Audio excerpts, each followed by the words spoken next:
What's good, fight fans? Gordie Tamayo and Steve Gallegos with TheTitleFight.com. Going to be recapping night of action. I don't think we've had a night where we got so spoiled in quite a while. Kicking off the evening, we're going to be talking about Crawford and Dulorme. Crawford moving up in weight, Dulorme challenging for that strap, and obviously Crawford showed that, hey, he's the real deal. Moved up in weight, carried his pop with him, ended up stopping Dulorme despite maybe a little bit of a problem in the beginning early on with hand speed there. According to Crawford, it was just as planned, though. He went in, touching him, came in, putting the pressure, and ended up folding Dulorme later on in the rounds there. Steve, what was your take on Crawford's performance this evening?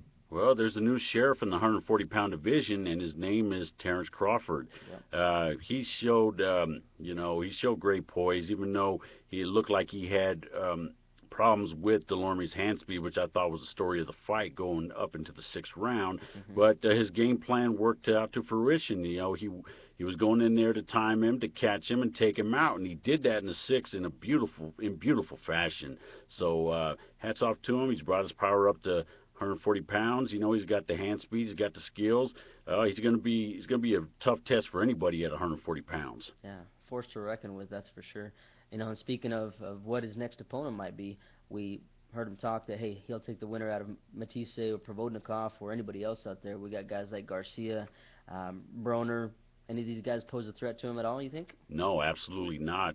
I think that Crawford beats anybody at 140 pounds. There's nobody that can really match his skill, his power, or his speed. I think, anybody, whether it be Broner, Garcia, Matthysse, they would all be outboxed by Crawford, and I think Crawford beats any of them easily.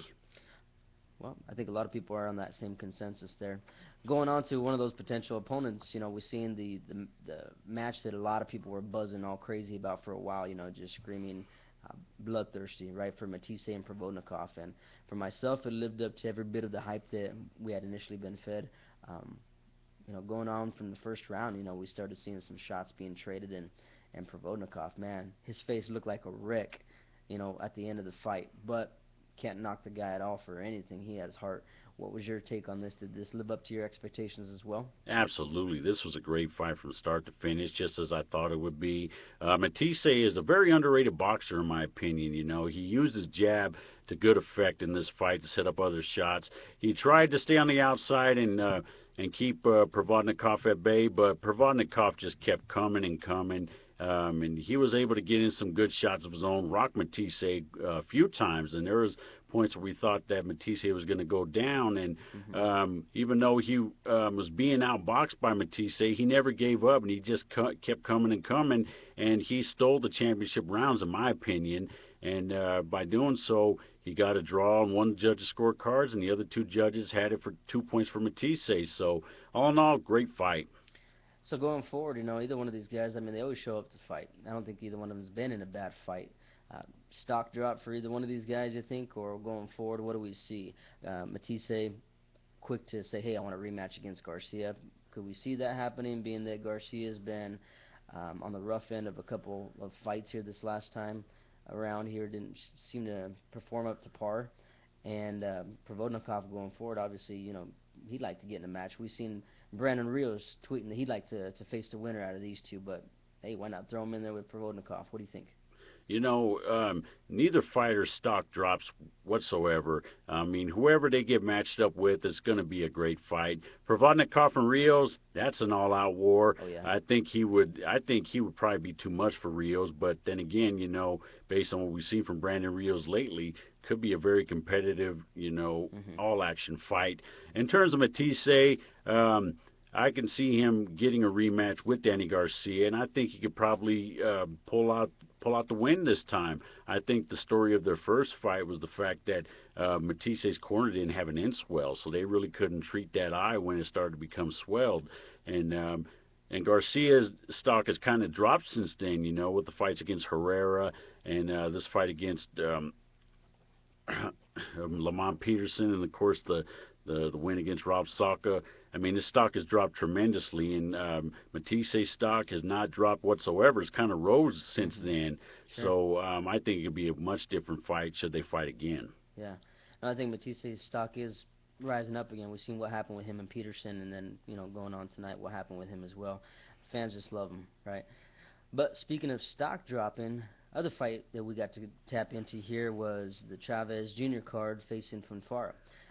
Chavez Jr. has been on the decline for a minute, you know, even though he's been on the other end of some gifted decisions and being force-fed to the public, you know, that now he's with new management, new trainer, that he's a new image, right? He's a new person, new fighter overall.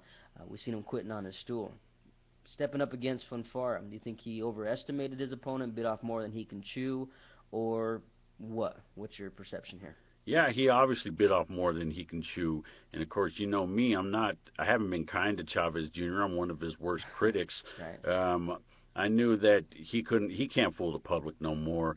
I mean, Fonfara is a very durable, very tough fighter who's been on the bad end of some bad decisions, especially against Stevenson. I knew that he was going to come in and take Chavez out, and he did just that. I mean, he just broke him down from round one up until the time he stopped him. Dropped Chavez for the first time, just battered and beat him up, you know, badly.